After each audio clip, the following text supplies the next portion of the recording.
Welcome साईं अब्दुल जमील जमा साहब मूंसां गॾु आहिनि मटियारी जे कुझु मसइलनि ते साईं जिन सां ॻाल्हाईंदासीं। साईं मटियारी जा आरो प्लांट, मटियारी जा रोड रस्ता, उन जी हालत इलाही ख़राबु आहे, उन जो ज़िम्मेदार कंहिंखे था सम्झो?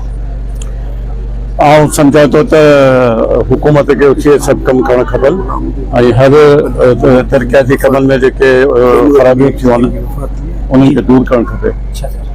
पाणी जी हूअं बि इलाही परेशानी आहे, मिट्टी वारो पाणी आहे। तव्हां पंहिंजे तरफ़ां को अहिड़ो ऑर्डर या को अहिड़ो हुकुम नथा ॾेई सघो त इहे शयूं कुझु बहितरी बि अचनि?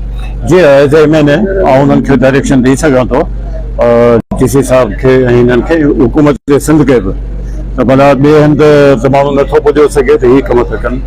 कुझु ॻाल्हियूं ॿुधण में अचनि पियूं त सिंध जी वज़ारत आला मखदूमनि जे पासे बि अचे, इन में कुझु सदाकत आहे या अफ़वाह?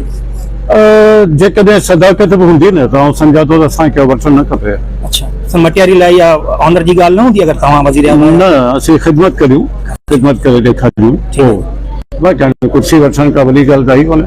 मटियारी जी आवाम लाइ को मैसेज सर मुंहिंजे प्रोग्राम जे तरफ़ां? मटियारी आवाम मुंहिंजा वोटर आहिनि, उन्हनि मूंखे खटायो आहे, मुंहिंजे लाइ सभु बराबरि आहिनि ऐं सभिनी खे चवां थो त मूंसां गॾु रहनि ऐं मुंहिंजे सॾ में सॾु ॾियनि। ठीक है सर, मेहरबानी। ठीक है